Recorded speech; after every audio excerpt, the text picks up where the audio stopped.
आना। गौसे आजम 40 बरस तक इशा के वजू से फजर की नमाज पढ़ते रहे।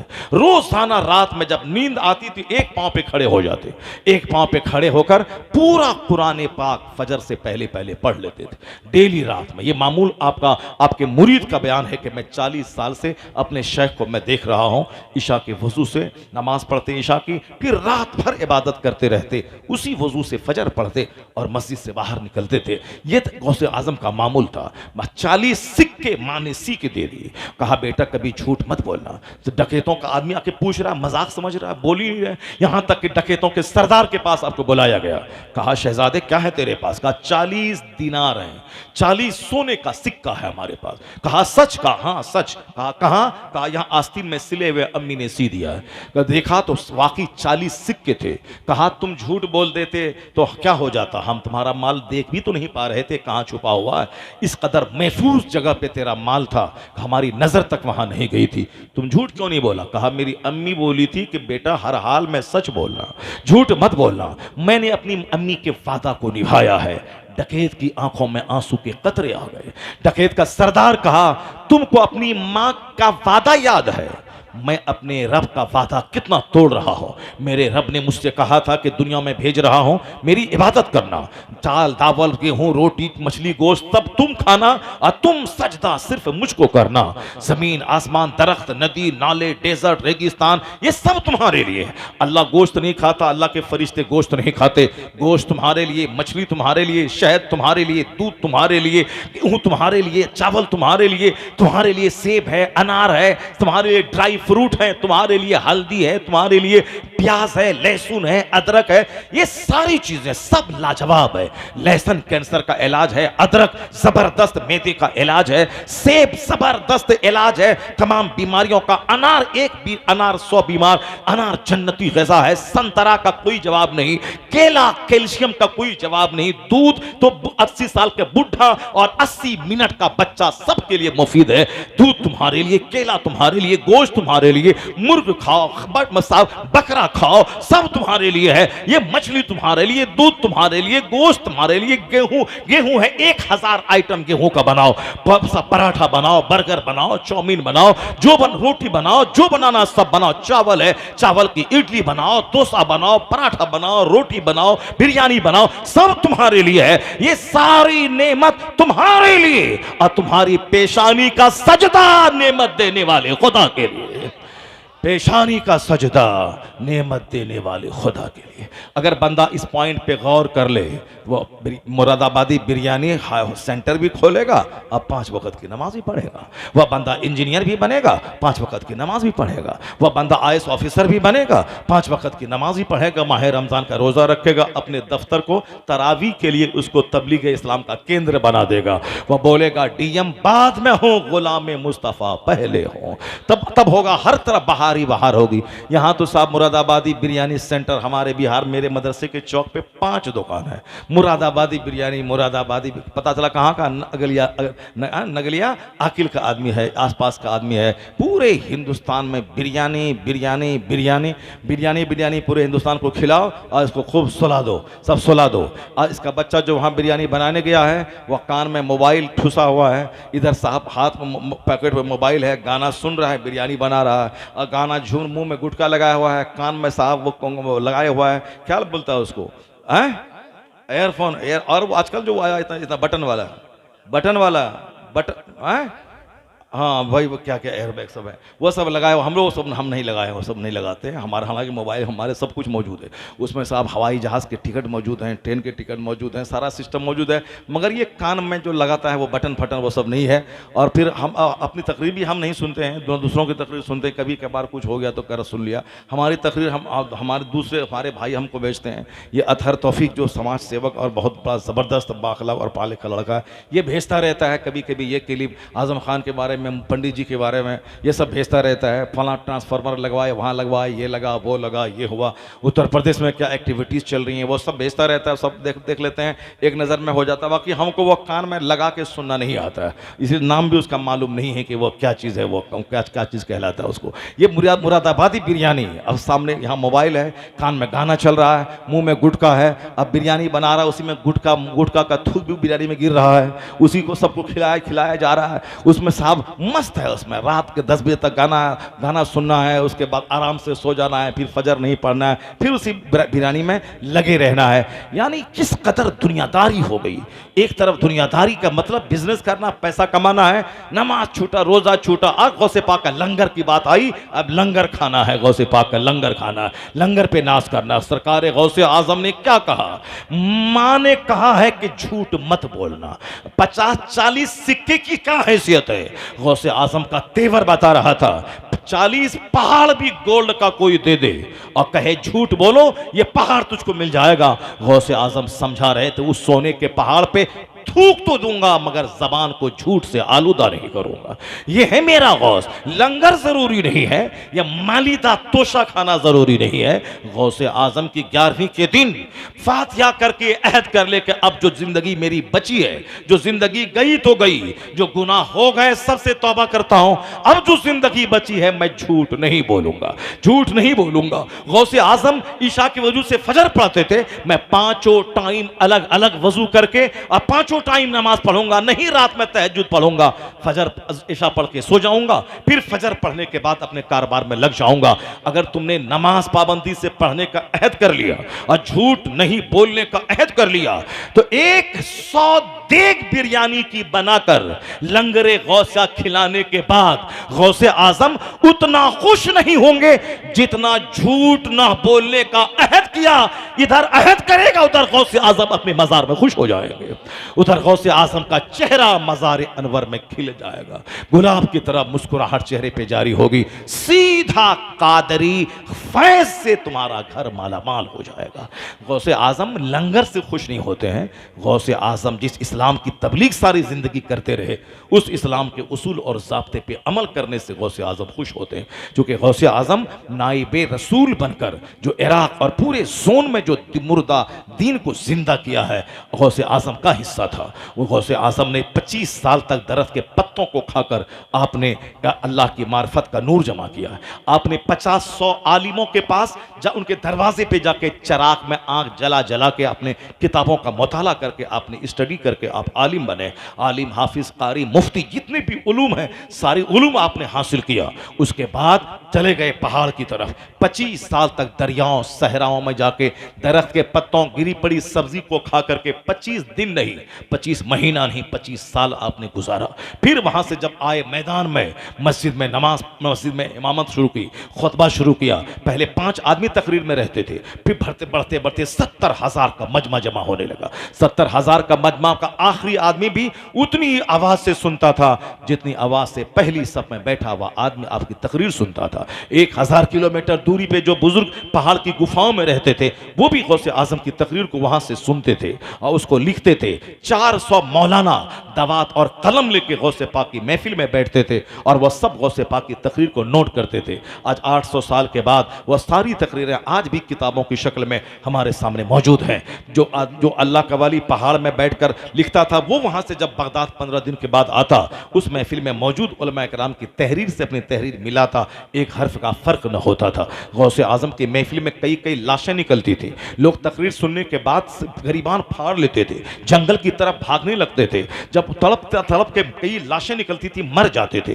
गौसे आजम वो नमक रोटी खाते थे। गौसे आजम रात रात भर जाकर अल्लाह की इबादत करते थे। एक बार मुरीद के घर गए, इलाके के सारे मालदार मुरीद आए, इतना तोहफा दिया कि गरीब का सारा घर भर गया। गौसे आजम ने एक सुई तक नहीं लिया, वह सारा तोहफा उस गरीब मुरीद को छोड़ के वहां से आगे बढ़ गए। जब वापस लौटे तो सबसे बड़ा अदना गरीब, सबसे बड़ा गरीब था वो, मगर गौसे आजम की वुसअत और सखावत की वजह से वो शहर का सबसे गरीब, शहर का सबसे बड़ा मालदार शख्स बन चुका था। आज हमारे पीर के पास अगर कोई हो तो सबसे निचोड़ना है, 1 टका मुरीद को देना नहीं है। मगर गौसे आजम सारा माल अपने गरीब मुरीद को छोड़ के निकल गए। पीर का मतलब होता है बाप, बाप का मतलब होता है बच्चे को देने वाला, ना कि बेटे के सामने जलील होने वाला। पीरी मुरीदी की बात मैं इसीलिए कर रहा हूं क्योंकि लोग कुरान नहीं पढ़ते, लोग हदीस नहीं पढ़ते हैं, लोग दरूद नहीं पढ़ते हैं, लोग कलमा नहीं पढ़ते, सिर्फ पीर के नाम पे जंग करते हैं, गीबत करते हैं, फला ऐसा है, फला ऐसा है, फला वैसा, फला ऐसा है। छोड़ दे गीबतों की सारी बातें, कुरान का मुताला कर। कुरान नूर है, कुरान पाक में सारे मसले का हल है। कुरान पाक से आंख जिंदा होती है, कुरान पाक की तिलावत से दिल जिंदा होता है, कुरान पाक की तिलावत से तमन्नाएं घटती हैं, कुरान पाक की तिलावत से बंदे को एक परफेक्ट मोमिन बनने का हौसला मिलता है। आपने सुना, मैंने कहा था सूरह यूसुफ के शुरू में अल्लाह ने कहा मैं अच्छी कहानी सुनाता हूं, और आखिर में अल्लाह ने कहा इन कहानियों में आंख खुलने की बातें हैं। वो बात वहीं रह गई, बीच में 2 घंटे की तकरीर हो गई। अब मैं वहीं शुरू करता हूं, वहीं से अब तकरीर शुरू करता हूं कि बेहतरीन कहानी वह सूरह यूसुफ में क्या है। जनाब यूसुफ को उनके भाइयों ने लिया, जाके कुएं में डाल दिया। वो अब उस कुएं के पास से एक काफिला गुजरा, जनाब यूसुफ को वहां से लिया, लेने के बाद बाजार मिस्र में बेचा। वह मिस्र के बादशाह के घर पे गए, उनकी बीवी जुलेखा आपके हुस्न को देख के फरेफ्ता हो गई, मगर अल्लाह ने उनको बचाया। फिर वह जेल में डाल दिए गए, जेल में डाले, फिर ख्वाब की ताबीर बताने की बुनियाद पर जेल से निकाले गए। बादशाह अपना उत्तराधिकारी बनाया। एक जंग में बादशाह के मरने के बाद फिर जनाब यूसुफ अलैहिस्सलाम मिस्र के बाताज बादशाह बन गए, मिस्र के बाताज बादशाह बन गए। कैसे कैसे कुएं में भाई ने डाला, कैसे कुएं से निकले, कैसे मिस्र पहुंचे, कैसे मिस्र के बादशाह के दरबार में पहुंचे, कैसे जनाब जुलेखा का ये मसला पेश आया, कैसे जनाब यूसुफ को जेल में डाल दिया गया, कैसे ख्वाब की ताबीर बताने के नाम पे जेल से निकाला गया, कैसे बादशाह ने अपना नाइब बनाया, कैसे बादशाह के मरने के बाद जनाब यूसुफ पूरे मिस्र के बाताज बादशाह बन गए। यही पूरी कहानी सूरह यूसुफ में है। जो पूरी कहानी पढ़ते हैं आप, आधा पारा उसमें मौजूद है, मगर हम उसको मैंने 1 मिनट में आपके सामने बयान किया। पूरी कहानी यही है। अब अल्लाह क्या कहता है, इन कहानियों में तेरी आंख खुलने की बातें हैं। लक़द काना फी क़ससिहिम इबरतुल लिउलिल अलबाब। जो हंसेगा उसको क्या मिलेगा, जो मुंह तकेगा मोबाइल चलाएगा उसको क्या मिलेगा, जो अकल रखेगा, जो ब्रेन रखेगा, जो सोचेगा, जो गौर व फिक्र करेगा उसको क्या मिलेगा, यही मिलेगा। वो अल्लाह है जिसने मिस्र का बादशाह फिरौन को बनाता है, 400 साल की लंबी उम्र देता है, लेकिन वह फिरौन अगर खुदाई का दावा करे, अल्लाह के पैगंबर के मारने का प्लान बनाए, तो अल्लाह उसे पानी में डुबा के तड़पा तड़पा के मार देता है। 400 साल का बादशाह था फिरौन, उसी मिस्र का। अल्लाह उसे हुकूमत देता है। अगर वह गुरूर करता है, खुदाई का दावा करता है, अल्लाह के भेजे हुए नुमाइंदा के खिलाफ प्लान बनाता है, अल्लाह के पैगंबर को मारने की धमकी देता है, तो अल्लाह ताला अपने पैगंबर से कहता है कि शहर छोड़ के निकल जाओ, इनका इरादा नापाक हो रहा है। आप आगे बढ़े, पीछे फिरौन की फौज, आगे समंदर। अल्लाह ने कहा अपनी लाठी समंदर पे मार। 12 रास्ते निकल गए। जनाब मूसा अलैहिस्सलाम पानी के रास्ते से उस पार समंदर के चले गए। दीवार की तरफ पानी खड़ा हो गया, दीवार की तरह। जब आप पार कर गए, बातें करते हुए आपके पास चुके 12 कबीले के लोग आपके साथ थे, इसलिए 12 रास्ते हो गए और सब आराम से बातें करते हुए दरिया पार कर गए। जब फिरौन आया, देखा रास्ता बना हुआ है, पानी दीवार की तरह खड़ा है, अब डरा भी मगर फिर चला रास्ता बना हुआ है। जब बीच समंदर में पहुंचा तो पानी को हुक्म हुआ आपस में मिल जाओ। जब पानी मिलने लगा, फिरौन डूबने लगा। 4 दिन नहीं, 400 साल। तुम 10 साल में घबरा जाते हो, 400 साल 4 सेकंड है अल्लाह के लिए। अल्लाह पर विश्वास करो तब ना, अल्लाह का नाम हमेशा लो तब ना, अल्लाह के लिए तन्हाई में आंसू बहाओ तब ने सारी बातें मिलेंगी। यहाँ तो बस रोटी के अल्लाह का नाम ऐसे लेना है और बोलना है कि झूठ नहीं बोलेंगे तो पैसा कहाँ से आएगा। ये बोल के मैं मर जाऊंगा मगर झूठ नहीं बोलूंगा, तो अल्लाह वहां से रोजी देगा जहां से बंदा सोच के दुकान चमका है, उसकी कोई हैसियत है क्या रामगिरी की? घंटी बजा के 2 टका कमाने वाला, उसकी कोई हैसियत है उसकी? और साहब वो अभी जो आया है वो दासना मंदिर का, वो साहब वो मंदिर पहले भी औलफल बका था और अभी भी औलफल बक रहा है, उसकी कोई हैसियत है क्या? चेहरा देखें कैसा लगता है, कपड़ा कैसा पहनता है, मुंह किस तरह से लगता है, और ये चला है पैगंबर आजम अलैहिस्सलाम के खिलाफ बोलने के लिए। ये दो चार खसीस और रजील की कोई हैसियत नहीं है। इसी हिंदुस्तान में एक जबरदस्त गैर मुस्लिम जो हिंदू है मगर मुस्तफा की तारीफ में किताब लिख दिया है। उस किताब में वो लिखता है the personality of Muhammad, it is most difficult to get into the whole truth of it. ये गैर मुस्लिम इन जैसे गिरिराज जैसे लोग हजारों लाखों करोड़ों को कई साल तक पढ़ाने वाला पढ़ा लिखा आदमी ये क्या कहता है? ये कहता है इस्लाम के पैगंबर की शख्सियत की तह में उतरना बहुत मुश्किल है। वो कहते हैं इतनी क्वालिटीज इनके अंदर हैं कि एक को पढ़ता हूं बेशुमार दूसरे चैप्टर सामने आ जाते हैं। वो कहते हैं कि क्या विशेषताएं हैं, क्या क्वालिटीज है, क्या जमाने को दिया है, क्या दुनिया में इन्होंने एक मजहब ऐसा जबरदस्त दिया कि कोने कोने में इस्लाम है। एक ऐसा जबरदस्त टीम पैदा की गुलामों की कि हर जबान पे लफ्ज़ मोहम्मद का कलमा जारी है। ला इलाहा इल्लल्लाह मोहम्मद रसूलुल्लाह पढ़ने वाले 200 करोड़ की तादाद में पूरी दुनिया में है। वही एक नमाज अमेरिका यूरोप में, वही एक नमाज मलेशिया इंडोनेशिया में, वही एक निकाह खुला का कानून अरब में, वही पूरी दुनिया में। यहाँ तो कानून हर 2 साल के बाद बदलता रहता है, लेकिन 14 सदियां गुजर गई, उन्हीं का कलमा चल रहा है, उन्हीं का खुतबा पढ़ा जा रहा है, उन्हीं का तरीका चल रहा है, उन्हीं के दिया हुआ उसूल सारी दुनिया में है। और आज तक किसी ने बदलने और चेंजिंग करने की बात नहीं की। उनका हर साफ्ता लाजवाब, हर कानून लोगों के लिए अमृत महसूस होता है।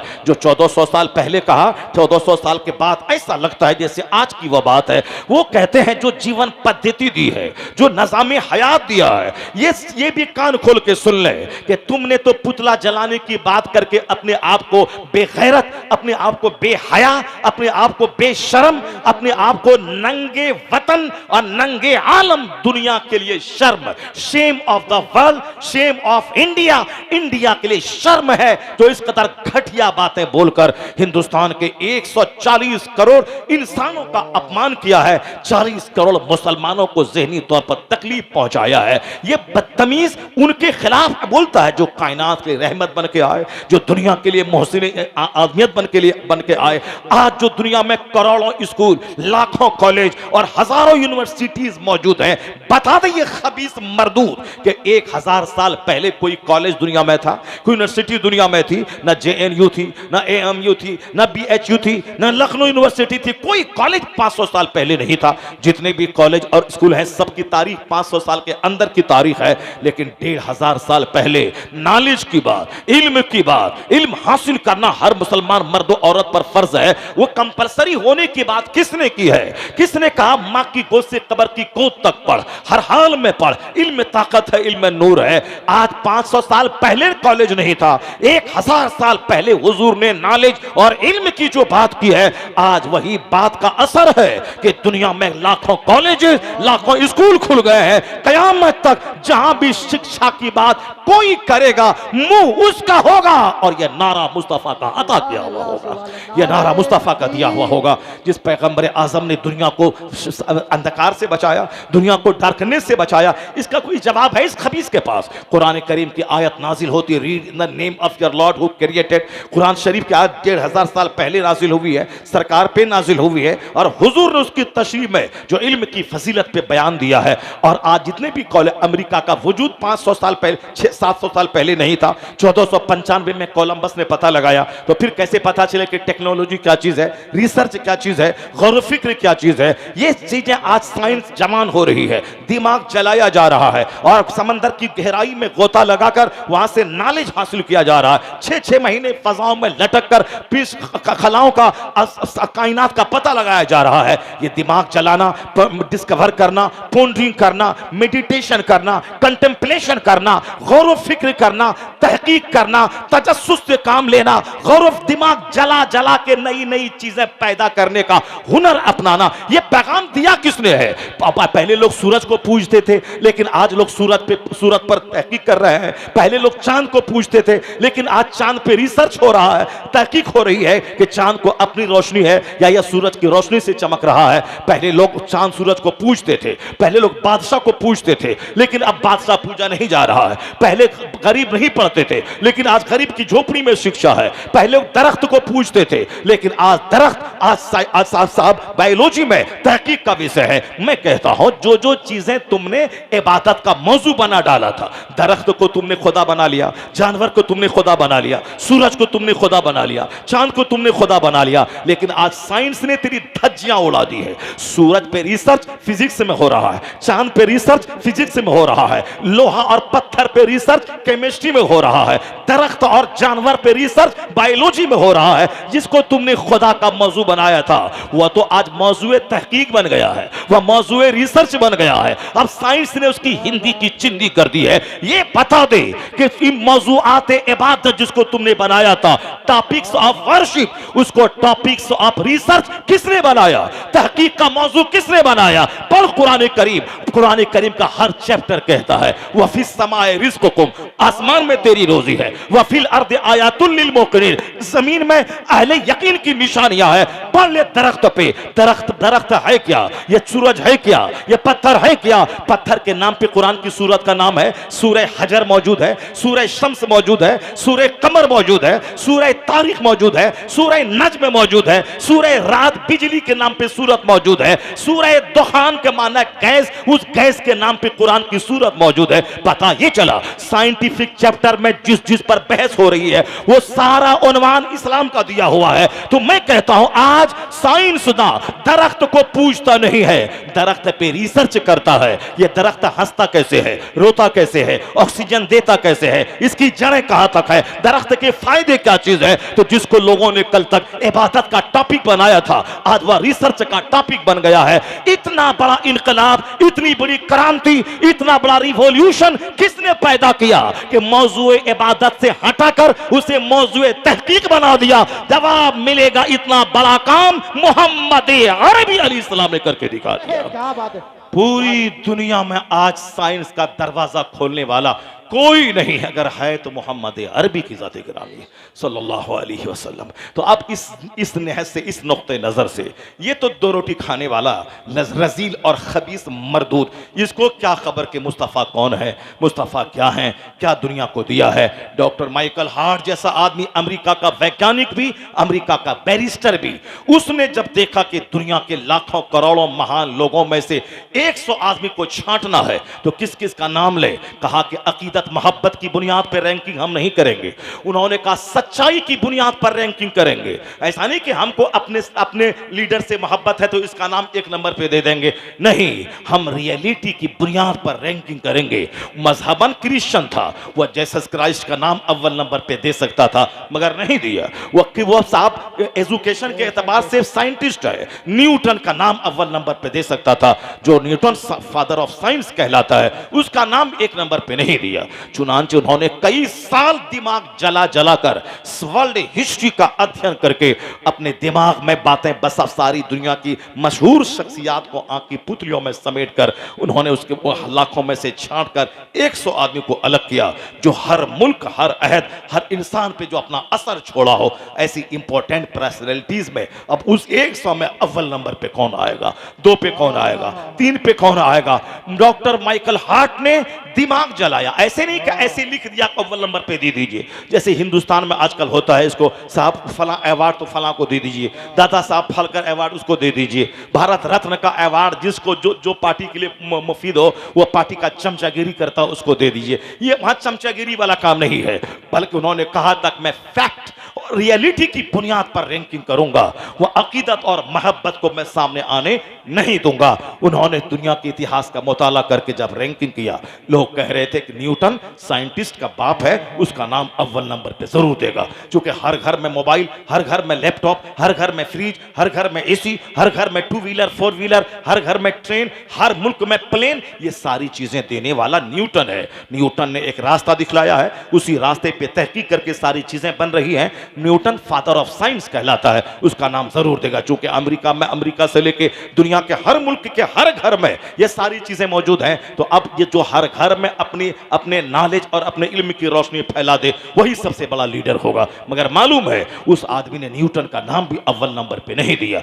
न्यूटन का नाम सेकंड नंबर पे दिया है, लेकिन पहले नंबर पे नहीं दिया। पहले नंबर पे नाम किसका दिया है? कोई मौलवी साहब नहीं, पीर साहब नहीं है, और इन जैसा खबीस मरदूद नहीं, वो तो अमेरिका का पढ़ा लिखा आदमी जो हिंदुस्तान के इन जैसे खरबों पर भारी है। वो चूंकि 7 समंदर पार के लोगों ने ही माइक्रोफोन दिया है, हवाई जहाज दिया है, फोर व्हीलर दिए हैं, ये सारे के सारे जो हाथ में मोबाइल, कंप्यूटर, लैपटॉप, जो हर घर में टेलीविजन है, जो जेएल बेयर्ड ने दिया है, वो उसी 7 समंदर पार के लोगों ने दिया है। अगरचे हमारा मुल्क महान है अमेरिका यूरोप से, हम पूरे हिंदुस्तान को अमेरिका यूरोप से महान मानते हैं, हिंदुस्तान की तारीफ का गुणगान करते हैं। अमेरिका से अच्छा हिंदुस्तान हमारा, चाइना से अच्छा हिंदुस्तान हमारा, लेकिन जो सच्ची बात है उसको तो मानना पड़ेगा। ये सारी माइक्रोफोन हमारा कोई हिंदुस्तानी नहीं बनाया, हवाई जहाज कोई हिंदुस्तानी नहीं बनाया, जहां साहब टेलीविजन कोई हिंदुस्तानी नहीं बनाया, तो कैसे हम बोलते हैं कि हमारा हिंदुस्तान महान है? टेलीविजन दिया है, रेलवे स्टेशन रेलवे दिया है, और हवाई जहाज दिया है। हवाई जहाज बनाने वाला अमेरिका का 2 भाई राइट ब्रदर्स है,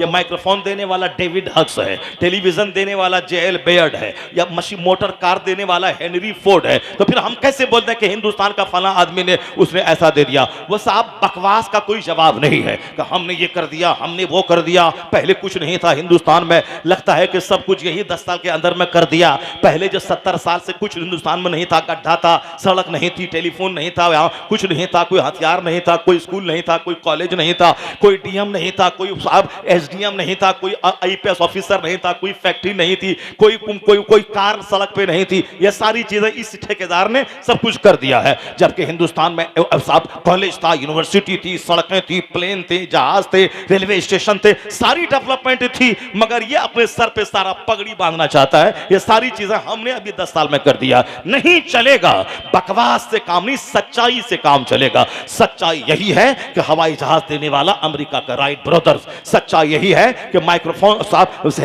हेलीकॉप्टर देने वाला उसी 7 समंदर पार का, सच्चाई फाउंटेन पेन देने वाला उसी 7 समंदर पार का। मगर उसके बावजूद हिंदुस्तान की सड़ी हुई गलियां हमारे लिए अमेरिका के व्हाइट हाउस से बेहतर है, क्योंकि हमारा हिंदुस्तान हमारा चमन है। मगर आदमी होने के नाते क्वालिटी की कदर तो करनी पड़ेगी। अगर क्वालिटी कोई अमेरिका दे रहा है, मानना तो पड़ेगा। हवाई जहाज पे हम चल रहे हैं, मक्का मदीना जा रहे हैं, लेकिन हमको एतराफ तो करना पड़ेगा कि देने वाला अमेरिका का 2 भाई है, तो आदमी वही है जो दूसरे की कदर करे। अब जरा गौर से सुनिए, डॉक्टर माइकल हार्ट उसी अमेरिका का, उसने क्या कहा? वो कहता he is the only man in history who was supremely successful on both religious and secular levels.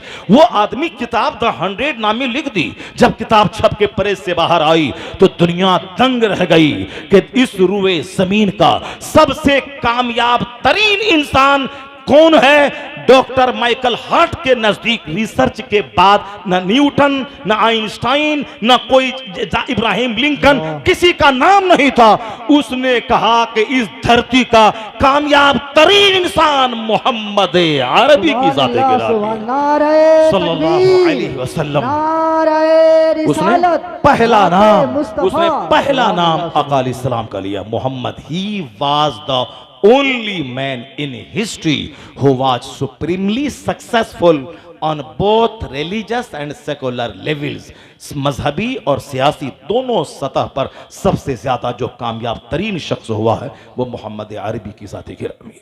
अब किसी ने एतराज़ किया कि उनका नाम क्यों लिखा? उसने आगे एक चैलेंज किया है, if you are not satisfied with my research, अगर तुम मेरी तहकीक से मुतमईन नहीं हो तो दलील दे दो, हम अपनी तरतीब बदल देंगे।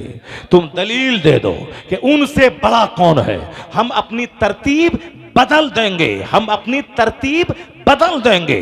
कहा कि अगर तुम मेरी तहकीक से मुतमईन नहीं है तो मुझे दलील देके समझा दो कि उनसे बड़ा कौन हो सकता है, हम अपनी तरतीब बदल देंगे। 1978 में यह किताब छपी है अमेरिका से, और आज ये 2024 हो गए, आज तक किसी ने माकूल दलील नहीं दिया कि उनसे बड़ा किसको माना जाए। शेक्सपियर बड़ा है, साहित्य का बड़ा है, गांधी बड़े हैं, इंडिया के बड़े हैं, पॉलिटिक्स के बड़े हैं, और साहब इब्राहिम लिंकन बड़े हैं, वो अमेरिका के बड़े हैं, माओ जे तुंग बड़ा है, चाइना का बड़ा है, हिटलर बड़ा है, जर्मनी का बड़ा है, न्यूटन बड़ा है, साइंस के क्षेत्र का बड़ा है साहब, और दूसरे लोग बड़े हैं साहब, वो शायरी के क्षेत्र के बड़े हैं। गांधी बड़े हैं, पॉलिटिक्स के इंडिया में बड़े हैं, अंबेडकर बड़े हैं, इंडिया के बड़े हैं, मगर एक ऐसा बड़ा जो अमेरिका में भी बड़ा हो, जो इंडिया में भी बड़ा हो, जो अरब में भी बड़ा हो, अजम में भी बड़ा हो, वो ऐसा बड़ा जो सियासी क्षेत्र में भी बड़ा हो,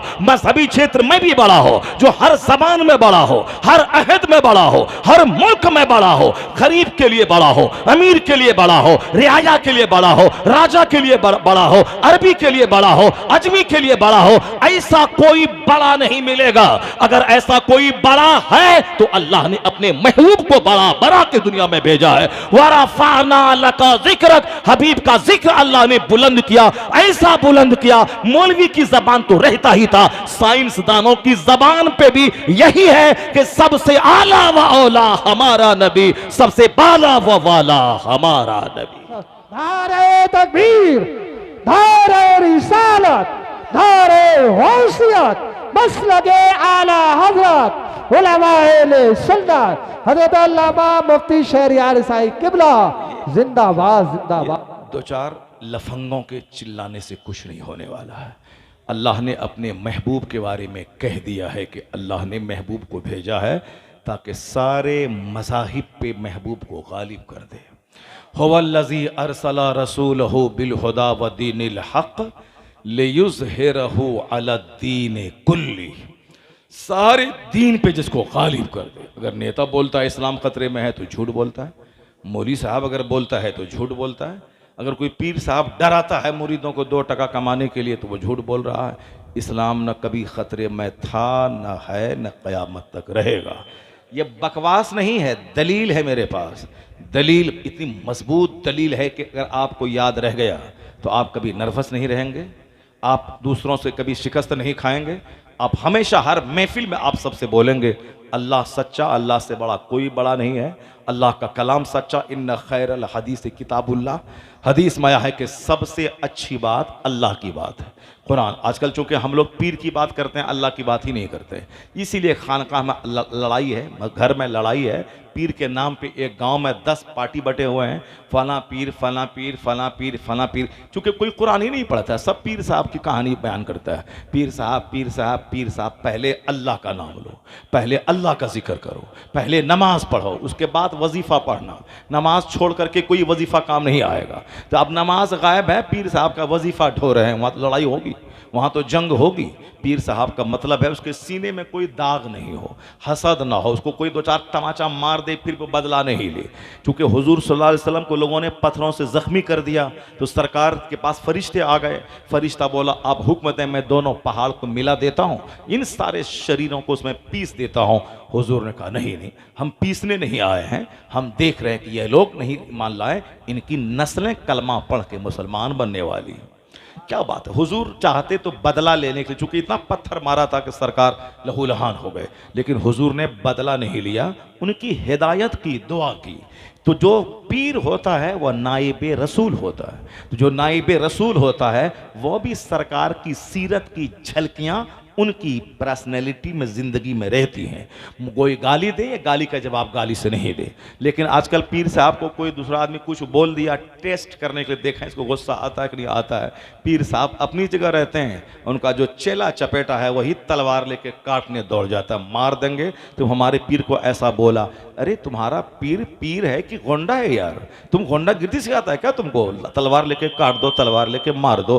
तुम्हारा पीर साहब पीर है, नाइब रसूल है कि गोंडा लौंडों का सरदार है।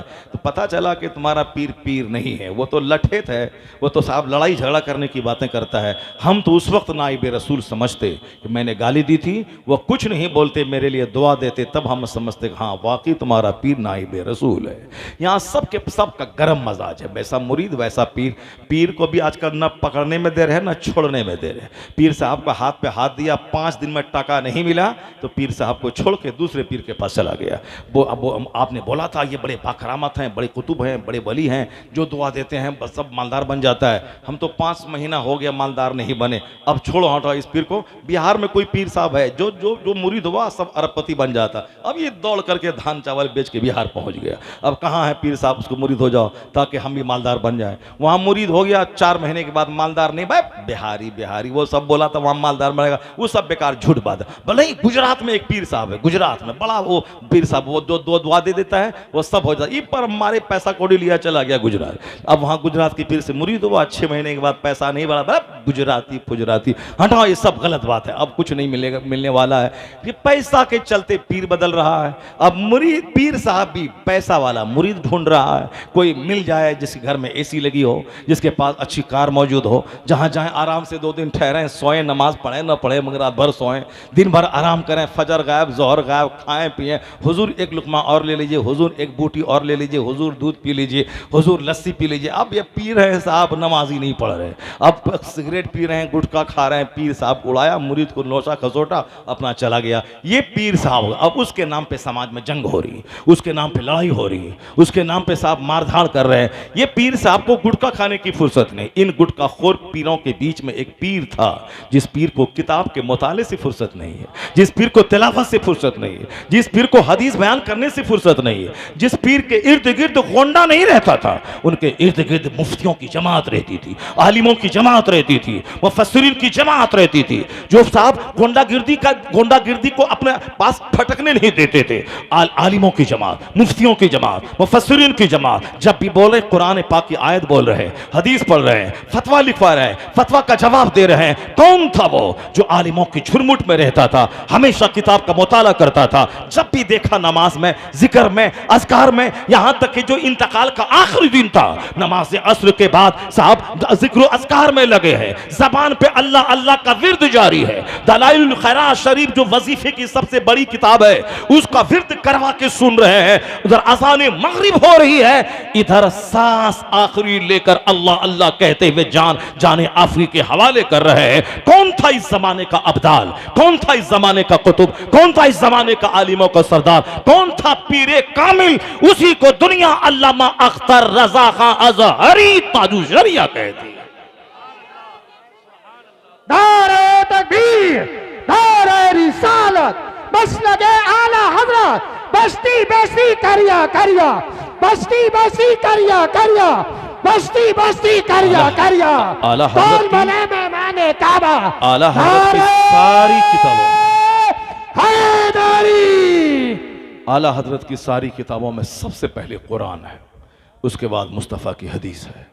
वह लोग जब भी बयान करते हैं पहले कुरान। आला हज़रत के बाप बहुत बड़े वली थे, मुफ्ती नकी अली खां, लेकिन एक किताब कोई बता दे कि आला हज़रत ने अपने बाप की तारीफ में लिखी है?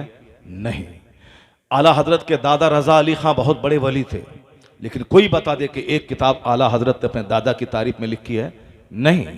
रज़ा अली खां इतने बड़े पीर थे कि बरेली में एक बार होली के मौके से गुजर रहे थे, रास्ते से एक तवाइफ ने ऊपर से होली में रंग दे दिया। आपका मुरीद साथ में था, बोला हुजूर जाते मैं उसको फाड़ दूंगा, मैं मार दूंगा उसको, क्यों उन्होंने रंग दिया हमारे शेख को? हजरत ने बोला नहीं नहीं, वो हमको रंग दिया है, अल्लाह उसको रंग दे देगा। क्या हमको वो रंग दिया, अल्लाह उसको रंग दे देगा।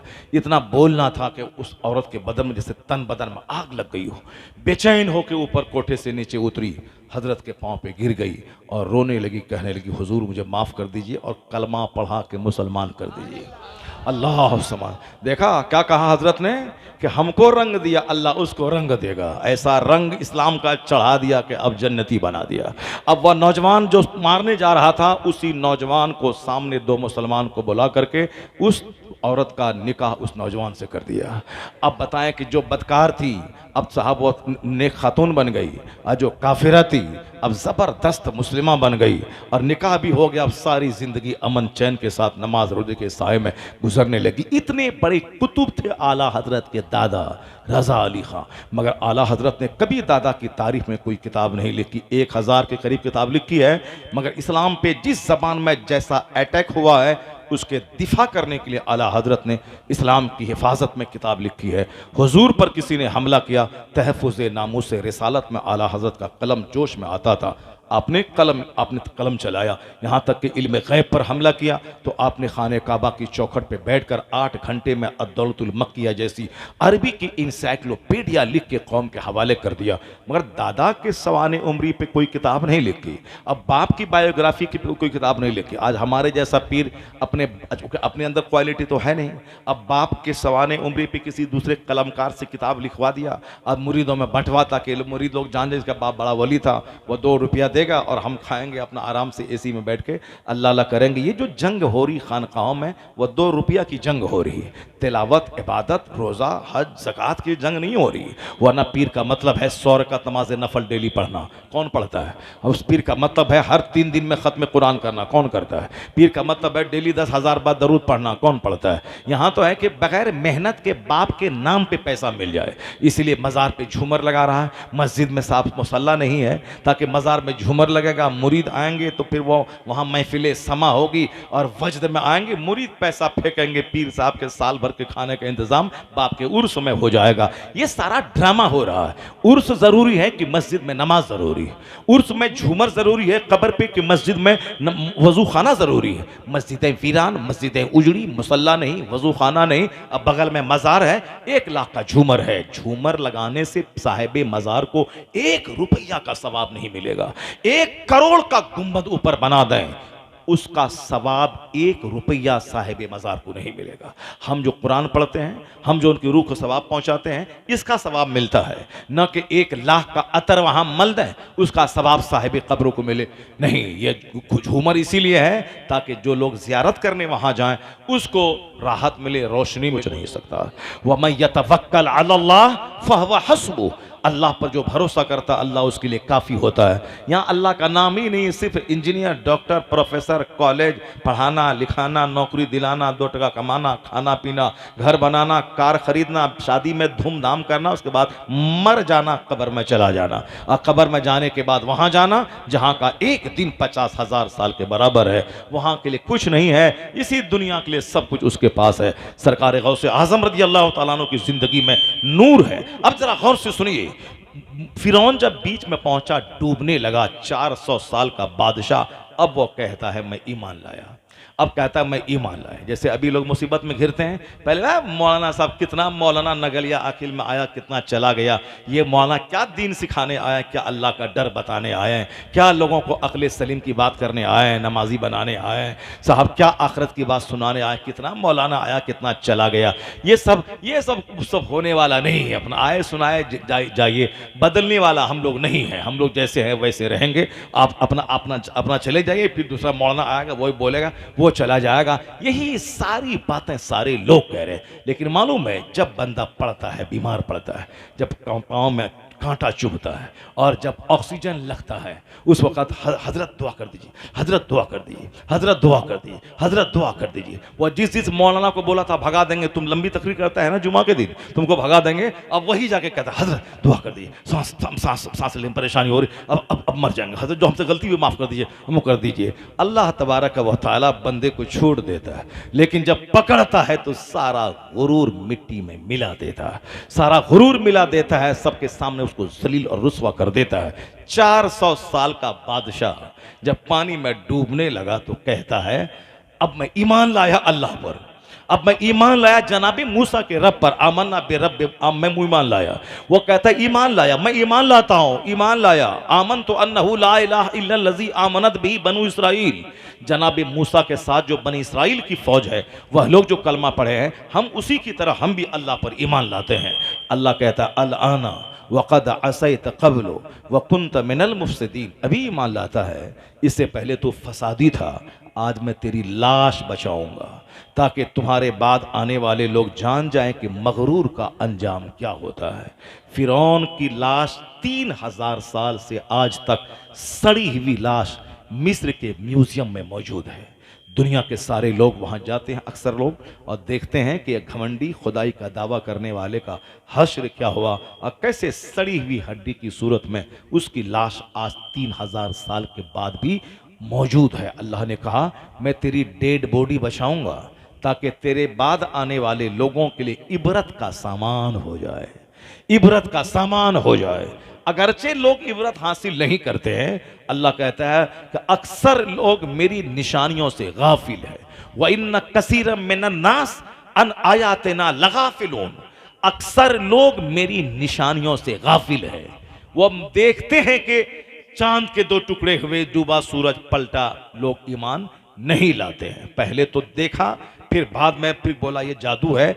जिसको ईमान नहीं लाना है वो सूरज के 2 टुकड़े हो, सूरज के डूब पलट आने के बाद भी ईमान नहीं लाए। जिसको ईमान लाना है वो तो ताजुश शरिया का चेहरा बंबई में एक ही हिंदू देखा, देखकर कलमा पढ़ के मुसलमान हो गया। अल्लाह सिर्फ चेहरा देखा था कि ऐसा आफ्ताब व महताब इस जमीन पे कहां से उतर आया। चेहरा देखा, कलमा को बार बार चेहरा देखता रहा, आगे जाता पीछे जाता, आगे जाता पीछे जाता, वह देखता हजारों अकीदतमंदों के हुजूम में आखिर में आकर के ऐलान कर दिया, जब इतना चेहरा एक आलिम का खूबसूरत है तो जिस नबी के दीन का ये प्रचार कर रहा है उस नबी मोहतरम के हुस्न का आलम क्या होगा। वो नबी मोहतरम कैसे, इस पर बेशुमार वाक़िफ़ है। और ताजुश शरिया का अपना खास दादा हुज्जतुल इस्लाम हामिद रजा खान, जो आला हजरत का बड़ा बेटा था, वो इतने खूबसूरत थे कि बरेली में आज तक गवाह है कि बेशुमार हिंदू उनका चेहरा देखकर कलमा पढ़ के मुसलमान हो गए। बेशुमार लोग, ऐसा हुस्न था। उसी हुस्न का जलवा सरकार ताजुश शरिया के चेहरे में था, क्योंकि वह दादा थे, ये उनका पोता था, वही हुस्न इनमें था। और यह तमाम हुस्न का सारा ट्रांसफॉर्मर वो आला हजरत की ज़ात गिरामी थी। वहीं से इल्म, वहीं से हुस्न, वहीं से अक्ल, वहीं से इश्क रिसालत की दौलत मिली। हिंदुस्तान में बहुत सारी फैमिली है जो राजनीति और दौलत के लिए मशहूर है, मगर आला हजरत की फैमिली इश्क रिसालत के लिए मशहूर है। सुभान अल्लाह, सुभान अल्लाह। जो आला हजरत से सच्ची मोहब्बत करेगा वो न राफिजी होगा, न मौलाई होगा, न सहाबी को गाली देगा, न सिद्दीक उमर से दुश्मनी करेगा, न हुसैन से बगावत करेगा। जो आला हजरत वाला होगा वो अल्लाह वाला होगा, रसूलुल्लाह वाला होगा, सिद्दीक उमर उस्मान वाला होगा, सहाबा वाला होगा, अहले बैत वाला होगा, हसन हुसैन फातिमा अली वाला होगा, अमीर मुआविया रज़ियल्लाहु ताला अन्हो वाला होगा, सारे सहाबा वाला होगा, इमाम आज़म वाला होगा, गौसे आज़म वाला होगा, गरीब नवाज वाला होगा, बाबा फरीद वाला होगा, साबिर पाक वाला होगा, वो सारे वली वाला होगा, फिर वो खुदा वाला होगा, जन्नत वाला बन जाएगा। इसलिए कहा कि आला हजरत ने कि अहले सुन्नत का है बेड़ा पार, असहाबे हुजूर नज्म है और नाव है इतरत रसूलुल्लाह की। जो आला हजरत से हटा वो तो डफली बजाएगा, कोई ताजिया उठाएगा, कोई फर्जी इमाम बड़ा बनाएगा, कोई करबला बनाएगा, कोई सहाबी रसूल को गाली देगा, कोई इमाम आज़म की तौहीन करेगा। मगर इस दौर में परफेक्ट मोमिन की अलामत है मसलक आला हजरत।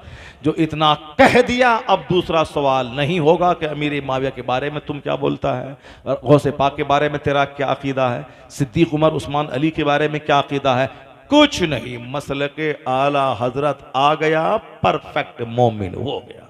सुभान अल्लाह। अब ये अल्लाह वाला, रसूल वाला, सहाबा वाला, अहले बैत वाला, सारे वलियों वाला हो जाएगा। अब जरा गौर से सुनिए, बात से बात पैदा होती है, उधर हम चले जाते हैं, वरना फिर 4-5 घंटे हो जाएंगे, फिर आप परेशान हो जाएंगे। हम जल्दी समेटना चाहते हैं कि समेट करके आपसे निकल जाएं, मगर समेट ही नहीं पाते हैं। देखिए कितना टाइम हो गया, 1 बज गया, 2.5 घंटे तो ऐसे ही हो गया, 2.5 घंटे हो गए। अब साहब कैसे क्या होगा। अब ज़रा थोड़ी देर और मैं आपका टाइम लेता हूँ। एक बार ज़ोर से बोलिए अस्सलातु वस्सलामु अलैका या रसूल अल्लाह। हाथ उठा के बोलिए ला इलाहा इल्लल्लाह मुहम्मदुर रसूलुल्लाह सल्लल्लाहु अलैहि वसल्लम। कल मैं गया था गाजीपुर बलिया, वहाँ लोग 1.5 घंटा तकरीर हमारी हुई, मगर वो जो जलसा कराने वाला संचालक था बोला हुजूर अब छोड़ दीजिए, हुजूर अब छोड़ दीजिए, और टाइम हो गया। मैंने कहा चलो ठीक है, टाइम हो गया।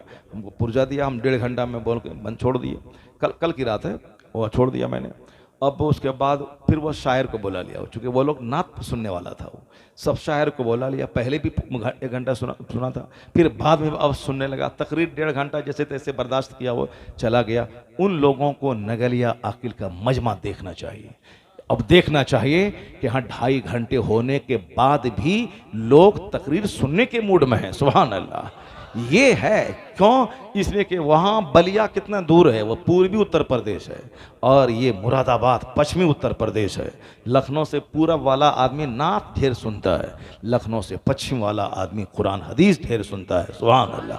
क्यों? इसलिए कि वो बरेली वहाँ से दूर है, अब मुरादाबाद से बरेली नज़दीक है। सुभान अल्लाह, सुभान अल्लाह। वहाँ आला हजरत की गुंबद से फैज़ चलता है, इसलिए यहाँ पे इंजीनियर की खेती नहीं होती है नगलिया आकिल में, हाफिज कुरान की खेती होती है। सुभान अल्लाह, सुभान अल्लाह। हाँ, अब तुम डीएम बन जाओ, एसपी बन जाओ, 50 करोड़ कमा लो, कब्र में वो इंजीनियर बनना काम नहीं आएगा, हाफिज कुरान बनना काम आएगा।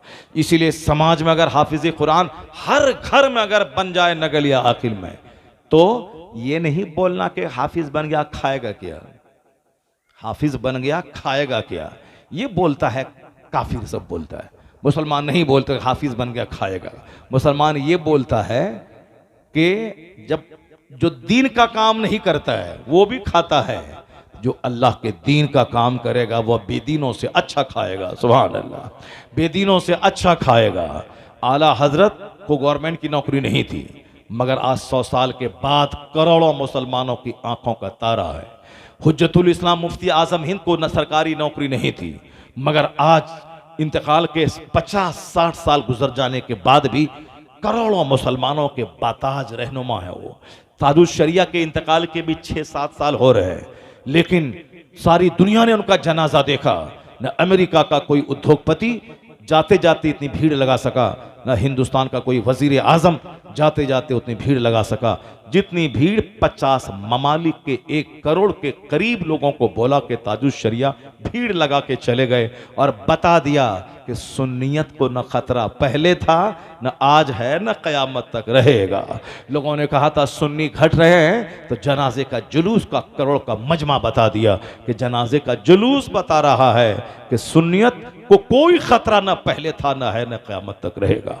ताजुश शरिया इतना ज्यादा सफर किया हवाई जहाज का जितना सफर कोई प्राइम मिनिस्टर न किया होगा। अभी अफ्रीका, अभी अमेरिका, अभी हॉलैंड, अभी मलेशिया, अभी सिंगापुर, अभी उनका बेटा असद रजा खां कायदे मिल्लत, अभी 12वीं शरीफ के मौके से पहले वो कहाँ थे? मलेशिया में थे, इंडोनेशिया में, कभी अभी अफ्रीका में, कभी अमेरिका में, कभी लंदन में, कहीं कहाँ, कभी कहाँ, जहाँ के बारे में प्रधानमंत्री मोदी जी सोचे तक नहीं होंगे कि हमको जाना है। अब वहाँ ताजुश शरिया का बेटा वहाँ घूम रहा है, वहाँ जा रही। पंडित जी का कौन वैल्यू है? पंडित जी अमेरिका में नहीं गया होगा, मगर हमारा कायदे मिल्लत कितने बार अमेरिका गया, Malaysia, Indonesia, Sri Lanka, Australia, Belgium, Norway, Canada, कहाँ कहाँ हमारा कायदे मिल्लत जा रहा है। तो असल में वजीर आजम उत्तर प्रदेश का कायदे मिल्लत है वो तो पंडित जी वहाँ लखनऊ में बैठे हुए हैं, मगर असल में रूहानी वजीर आला तो वही है, बरेली बैठा हुआ है, वही है असल में। हिंदुस्तान का असल वजीर आजम तो गरीब नवाज हैं, जो वहाँ अजमेर में बैठ करके पूरे भारत पर शासन कर रहे हैं। मैं ये कह रहा था कि उनको सरकारी नौकरी नहीं थी, उनके नौकरी नहीं थी, मगर इज्जत तो देख लें। और आज भी बहुत सारे मौलाना, मस्जिद के इमाम जो 10,000 कमाते हैं, दीन की खिदमत का इनाम अल्लाह ये देता है। उनका चेहरा देखिए, चेहरा हरा भरा रहता है। जुमा के दिन अमामा, अगर साहब ऊद, मुश्क, अंबर, कस्तूरी, 10 जुब्बा, 10 बरकाती टोपी, घड़ी, ये सब लगा के जब जुमा के दिन मेंबर पे खड़े होते हैं, ऐसा लगता है ये नगलिया का बैरिस्टर नहीं, नगलिया का बादशाह मेंबर पे खड़ा है, कौम को ललकार रहा है। सुभान अल्लाह। कभी मत बोलेगा क्या मिलेगा इमामत करके, मुरादाबादी बिरयानी सेंटर जाके खोल दो, वहाँ पे नहीं बोलेगा। अल्लाह तबारक व तआला इज्जत की रोजी उसको देता है जो दीन की खिदमत करता है। सुभान अल्लाह। इसलिए हाफिज बन जाए हर घर में, अच्छा है। हाफिज भी बने, डीएम भी बने, हाफिज भी बने, ब्लॉक डेवलपमेंट ऑफिसर भी बने, आलिम भी बने, टीचर भी बने, आलिम भी बने, साहब बैरिस्टर भी बने, आलिम भी बने, इंजीनियर भी बने। आलिम आजकल बहुत सारे लोग अपने बच्चों को डॉक्टर बनाने के लिए, नीट निकलवाने के लिए पहले कुरान हिफ्ज करवाते हैं, क्योंकि 10-20 हाफिज जो नीट निकाल के एम्स में पढ़ने के लिए चला गया, एम्स में जो हिंदुस्तान का सबसे बड़ा कॉलेज है, 710 नंबर लाया, अब उसका एडमिशन एडमिशन कहाँ होगा? एम्स में दिल्ली, वहाँ एडमिशन। अब ज़बरदस्त MBBS डॉक्टर MD बन के निकलेगा वहाँ से। तो आज हमारे शहर का एक डॉक्टर वो बोला हम भी अपना पोता को पहले हाफिज़ बनाएंगे फिर उसके बाद डॉक्टर बनाएंगे। मैंने कहा हाँ ये हुआ, जब हाफिज़ जब डॉक्टर बनने लगे तब हिफ्ज़ कुरान का महत्व मुसलमानों को मालूम होने लगा। क्योंकि जो कुरान रट लेगा वो फिजिक्स केमिस्ट्री को तो पानी पानी करके रट लेगा। वो जब सारा कुरान सीने में आ जाएगा फिर कोई सी किताब रह जाएगी जिसको वो रट नहीं पाएगा। इसलिए बेसिकली अपने बच्चों को इल्म दीन पहले सिखाइए, पहले उसको कुरान के पाक का हाफिज बनाइए, फिर उसके बाद देखिए वो आसान उसके लिए हो जाएगा। अब जरा मैं उस आयत को मुकम्मल करता हूँ, आप लोगों को अब बर्दाश्त आप नहीं कर पाएंगे क्योंकि 2.5 घंटे हो गए, पेशाब सब लग गया बहुत लोगों को, बहुत परेशानी हो रही है। बस आखिरी बात सुन लीजिए। अब मैं कहता हूँ क्या किस कहानी में निशानी क्या है?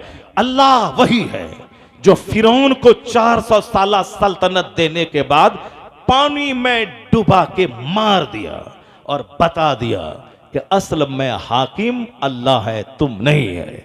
और वही खुदा है जो जनाबे यूसुफ को कुआं से निकालकर, जेल से निकालकर पूरे मिस्र का बादशाह बना दिया और बता दिया कुलिल्लाहुम्मा मालिकल मुल्क तुतिल मुल्क मन तशा व तंज़िउल मुल्क मिम्मन तशा व तुइस्सु मन तशा व तुज़िल्लु मन तशा बियदिकल खैर इन्नका अला कुल्लि शैइन कदीर। सारे बादशाहों का बादशाह है वह खुदा, जिसे चाहता है हुकूमत देता है और जिससे चाहता है छीन लेता है। इसलिए घबराना मत, बल्कि अल्लाह पर यकीन रखना। वो मेरा खुदा वही है जो कल के फिरौन को तड़पा के मारा है, वो आज के फिरौन को भी तड़पा के मारेगा। इस जो अल्लाह कल जनाबे यूसुफ को मिस्र का बादशाह बनाया, वही अल्लाह जिसे चाहे हाकिम बना दे, जिसे चाहे जिसकी हुकूमत छीन ले, जिसे चाहता है इज्जत देता है, जिसे चाहता है जलील करता है। सारा इख्तियार उसी रब्बे आला के पास है।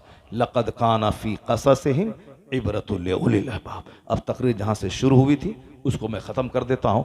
3 आयात खौफ की तिलावत रसूल पाक ने निकाह के खुतबा में किया। या अय्युहन्नासुत्तकू, ऐ लोगो अल्लाह से डरो। और दूसरी आयत में या अय्युहल्लज़ीना आमनुत्तकुल्लाह हक्का तुकातिह वला तमूतुन्ना इल्ला व अंतुम मुस्लिमून, ऐ ईमान वालो अल्लाह से डरना, नहीं मरना मगर मुसलमान बन के मरना। और तीसरी आयत है या अय्युहल्लज़ीना आमनुत्तकुल्लाह वक़ूलू क़ौलन सदीदा, ऐ ईमान वालो अल्लाह से डरो, लाग लपेट वाली बात मत बोलो, सीधी बात बोलो। क़ूलू क़ौलन सदीदा, सच्ची बात सीधी बात बोलो। लाग लपेट वाली बातें मुसलमान नहीं बोलता है, मुसलमान सीधी बात सच्ची बात बोलता है।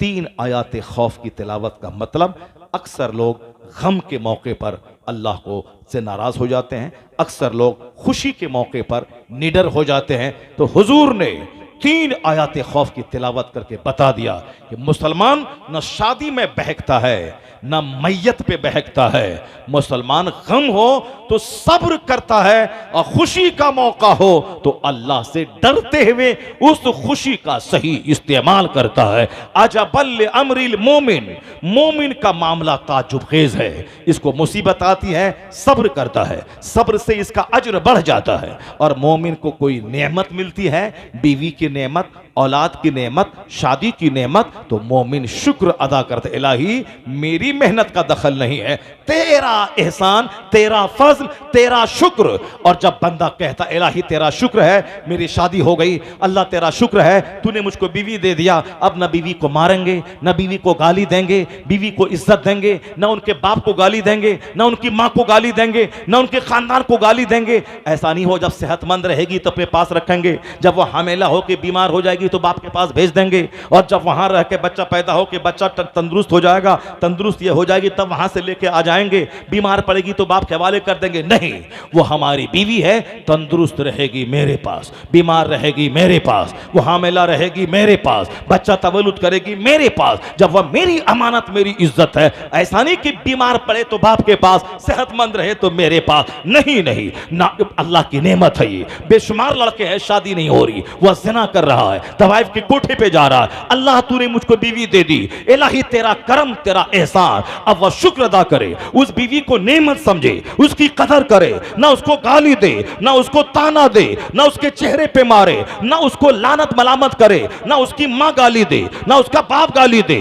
ना उसका भाई गाली दे, वरना बेचारी माँ बाप भाई बहन सबको छोड़ के आई है, यहां तो ऐसा से कमतरी का शिकार हो जाएगी। शौहर डांटेगा, देवर डांटेगा, उधर ननद डांटेगी, सास डांटेगी, ससुर डांटेगी, वो तो जहर खा के मर जाएगी, क्योंकि यहां ना उसकी माँ है ना उसका बाप है। इसलिए हुजूर ने वसाल की घड़ी भी आपने कहा था इन औरतों का ख्याल रखना, मैदान अरफात में कहा था इन औरतों का ख्याल रखना। हुजूर रहमत आलम बन के आए, इसलिए बीवी औरत है, टेढ़ी पसली से पैदा हुई है, जिद उसके अंदर है, मगर सीधा करना चाहेगा तो टूट जाएगी, और यह टूटना तलाक है, सारा घर बर्बाद हो जाएगा। उसको उसी टेढ़ी हालत में रहने दे, वह जिद उसकी खसलत है, गुस्सा उसकी खसलत है, ज्यादा बोलना उसकी आदत है, ज्यादा नहीं बोलेगी तो तेरे बच्चों को बोलना कौन सिखाएगी? तुम तो घर में शाम आया सुबह आया घर भाग, सुबह सवेरे घर फैक्ट्री भागा, शाम आया सोया भागा, तेरे बच्चों को बोलना कौन सिखाएगा? ये औरत ही है जो पैदा इसके दिन से लेकर के बच्चों के बोलने तक बोल बोल कर उसे बोलना सिखाती है।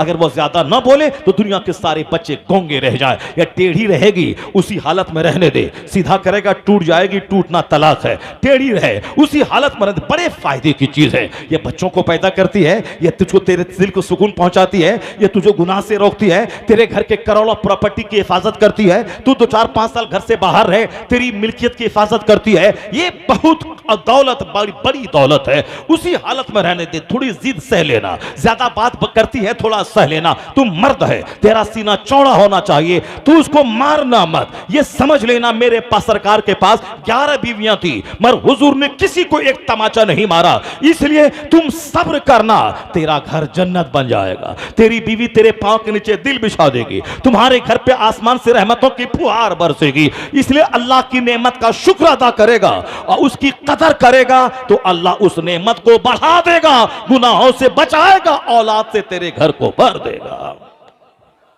मोमिन का मामला ताजुब खेज है। रिसालत, नारे गौसियत, मसलगे आला हजरत जिंदाबाद। अल्लाह तबारक व तआला हमको और आपको सबों को इस नेमत की कदर की तौफीक अता फरमाए।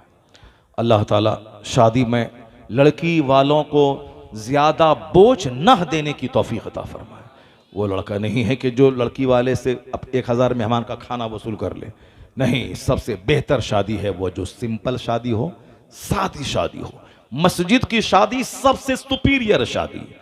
50 लाख का मॉल, 50 लाख के 5 स्टार होटल में जो शादी होती है उससे कई करोड़ गुना ज्यादा बरकत वाली वो शादी है जो 10 आदमी के बीच में मस्जिद में होती है। इसलिए कि मुस्तफ़ा की बेटी फातिमा ज़हरा से बड़ी कोई औरत दुनिया में नहीं है। सारी जन्नती औरतों की सरदार हैं वो।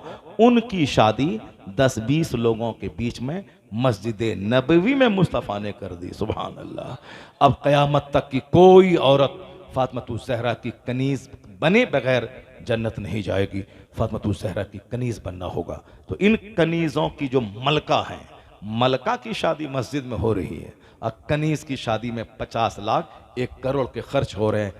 10 दिन नहीं होते कि तलाक हो रही है, 10 दिन नहीं होते कि खोला का मुकदमा दर्ज हो रहा है, 1 महीना होते होते सारा कर्म हो रहा है, 1 साल होते होते केस मुकदमा लड़ाई झगड़ा तलाक पे निकाह टूट रहा है। सिर्फ शादी को महंगी बनाने, मुस्तफ़ा की सुन्नत से हट के शादी करने, हुजूर के फरमान को ताक पे रखने का नतीजा है कि शादी अब क्या हो, गैर मुस्तहकम हो गई है। शादी टूटना ज़्यादा है, मजबूत होना कम हो गया है। इसलिए खिलाफे पैगंबर कसे रह गुज़ीद कि हरगिज़ बमंसिल न खाहद रसीद। अपने नफ्स की ग़ुलामी मत कीजिए, मुस्तफ़ा की ग़ुलामी कीजिए। शादी को बोझ मत बनाइए, शादी को सिंपल बनाइए। बारात में 400-500 मत जाइए, 5-6 आदमी जाके शादी करके दुल्हन को लेके आइए। मस्जिद में कंपलसरीली निकाह को फ़रोग दीजिए। वलीमा के नाम पे नुमाइश को जगह मत दीजिए। जिसके पास जितनी हैसियत है वलीमा मुनासिब हो। अमीर अगर 10 हैं उसमें 5 गरीब भी शामिल रहें, क्योंकि हदीस में आया इन्ना शर्रल वलीमा, सबसे बुरा वलीमा वो है जिसमें अगनिया को बुलाया जाए, फ़ुक़रा को छोड़ दिया जाए। सबसे बुरा वलीमा, सबसे अच्छा वलीमा वो है जिसमें अमीर भी शरीक हों, गरीब भी शरीक हों, और जो सहल सिंपल आसान बोझ नहीं हो। शादी इतना आसान हो कि जना मुश्किल हो जाए, वरना आज जना एक बर्गर पे, एक चाउमीन पे, एक डब्बा मिठाई पे जना हो रहा है। शादी 50 करोड़ 50 लाख 20 लाख की शादी हो रही। इसलिए शादी की उम्र थी 18 साल, शादी हो रही 48 साल, 2 साल में बुढ़िया हो रही हैं औरतें। ये मर्द 54 साल में राहुल गांधी की तरह जो ब्याह करेगा, 54 साल में तो बुढ़ा हो जाता है आदमी। तो अब वो 18 साल में जो शादी किया, जब 5 बच्चे का बाप हो गया, हम शादी के 23 साल में, हमारी उम्र अभी 54 हो रही है, राहुल गांधी की उम्र भी 54 है। हमारे पास 7 बेटे हैं, 4 बेटियां 3 बेटे हैं। 2 बेटी की शादी होगी, चारों बेटी मौलाना, 2 बेटी की शादी होने अब होगी। वो 3 बेटा छोटा, वो तीनों पढ़ रहा है स्कूल में, तीनों को बनाना है मौलाना, इंजीनियर बनाना है, मौलाना बनाना है। तो हम इंजीनियर के बाप बन जाएंगे। 4 बेटी और हम नाना भी बन गए, क्योंकि हम एक नाती, एक दो नतनी हो गई, 2 नवासा हमको हो गया। अब वो अकेले फिर रहे राहुल गांधी, अकेले मारे मारे फिर रहे। अब कश्मीर, यहाँ हरियाणा, बिहार, पंजाब, अब बीवी ही नहीं, और यहाँ हमारे पास 7 औलाद होगी उसी 54 साल में। इसीलिए ज्यादा लंबी उम्र में शादी करोगे, या तो औरत बूढ़ी हो जाएगी, तुम झाल बजाओगे, या तो फिर तुम बूढ़ा हो जाओगे, औरत तुम्हारी बेचारी परेशान हो जाएगी। इसलिए फिट टाइम है 18 से लेके 21, 22, 25 तक, बस शादी करो। पहले जमाने में शादी करने के बाद भी 5 साल लोग पढ़ते थे, उस बीच में बाल बच्चा भी हो जाता था। और अभी कहते हैं नहीं, अपने पाँव पे खड़ा होगा तब शादी होगी। पाँव पे खड़ा होने के चक्कर में बुढ़ा हो जाएगा। अब 2 साल में बच्चा होगा, उम्र हो गई 70 साल, 2 साल का बच्चा छोड़ के मरेगा, तब जमीन में कब्रिस्तान में दफन हो गई। अब जब एक अरबपति वही कब्रिस्तान में गया है, और जो किराए के घर में रहता था वो भी उसी कब्रिस्तान में गया है। जब दोनों का रिजल्ट एक है, तो चंद दिनों के लिए मकान मकान मकान, आज दुनिया में सबसे बड़ा काम मकान ही बनाना हो गया है। 50 साल पसीना बहाओ, एक मकान बना लो, बस खेल खत्म है। 10-20 साल अमेरिका में नौकरी करो, सऊदी अरब में, वहां से आके एक घर बना लो, बस उसके बाद सब खेल खत्म है। उसके बाद 1 दर्जन बीमारी, उसके इलाज करने के लिए पैसा मांगते रहो, या अपना घर बेचो, उसका इलाज करवाओ। यही तो है ये दुनिया। दुनिया में इंजॉय कहाँ है, दुनिया में मस्तियां कहाँ है? अक्लमंद जो इस पर गौर करता है वह दुनिया से ज्यादा आखिरत के लिए पागल रहता है, वह आखिरत के लिए मेहनतें करता है, वह आखिरत की बातें सोचता है। वरना दुनिया में तो अल्लाह ने ऐसे भी सुकून नहीं रखा। मैं अक्सर कहता हूँ, वो चार्ली चैपलिन, वो साहब ब्रिटिश फिल्म स्टार था, करोड़ों जिसके फैंस हैं हिंदुस्तान और बैरून हिंद पूरी दुनिया में, मगर वो अंदर से इतना दुखी था कि रोता रहता था, दरवाज़ा बंद करके रोता था, अंदर में रोता था। बाज़ाहिर देखने में बड़ा अच्छा लगता है कि साहब ये कव्वाली गा रहा है, नोटों की बारिश हो रही है, 1 लाख रुपए लिफाफ में मिला, 2 लाख रुपए छूट के तौर पर 3 लाख समेटा चला गया, बड़ा मज़ा करता होगा। अब इस आपके इलाके में चूँकि अब तकरीरें कम सुनी जा रही हैं, अब यहाँ शेख चिल्ली आ रहे हैं। शेख चिल्ली दिल्ली से आता है, पूरी टीम लेके आता है, उसके बाद वो गाता भी है, तबला हारमोनियम भी बजाता है, और कॉमेडी कह कर के पूरी पब्लिक को हंसाता है। क्योंकि अब खा खा करके गर्दन तक, यहाँ लंगर यहाँ तक खाया है, पेट पूरा फूल रहा है। अब घर में साहब सामान की फरावानी है, तो अब हंसेगा, हंसने के लिए कॉमेडी चाहिए, कॉमेडियन चाहिए। अब कॉमेडियन को बुला रहा है। अब कौन बोलेगा कि हराम मत खाओ, हलाल मत खाओ, गर्दन तक हराम में डूबा हुआ, वो सुनेगा मौलाना की बोली कि हराम मत खाओ? कौन सुनेगा उसकी बोली? वो तो बोलेगा भगाओ इस मौलाना साहब को, इमामत से भगाओ इसको। कोई मौलाना साहब बोल दिया मस्जिद में शराब पीना हराम है, मुतबल्ली शराबी है, भगाओ इसको। यहाँ तक गुस्सा इतना ज्यादा आलिमों पे आता, इमाम साहब पे आता है आजकल कि 5 मिनट तकरीर लेट हो गई, भगाओ इसको, असर से पहले भगा दो। क्योंकि कमजोर है मौलाना साहब, इनकी कोई न टीम है, न कोई फौज है, न इसके पास कोई आर्मी है, न कोई इसके पास और कोई साहब इसके सर पे कोई सरपरस्त है नहीं। बेचारा कोई भी फटीचर क्लास का रिक्शा चालक भी आके इसको भगाने की धमकी दे देता है। जब लंबी क़िरात करे फजर में तो भागो, तकरीर लंबी हुई है तो भागो। अब साहब, अब इमाम साहब किसी दूसरे घर में फातिहा के लिए चले गए, ये ज्यादा उसके यहाँ जा रहा है, इसको भगाओ। यानी सिर्फ भगाओ और कोई मतलब नहीं। इमाम साहब को अगर मुलाजिम की हैसियत से देखोगे तो भगाने की बात दिमाग में आएगी, अगर नाइबे रसूल की हैसियत से देखोगे तो पांव चूमने की बात दिमाग में आती रहेगी। हमारे पास 1000 एकड़ जमीन है, जमींदार है, नाइबे महबूब परवरदिगार वो नहीं हो सकता है। नाइब रसूल वो है जिसके सीने में कुरान हदीस का इल्म है, वो नाइब रसूल है। रसूल का नाइब है, एक होता है प्रधानमंत्री, एक होता है उप प्रधानमंत्री।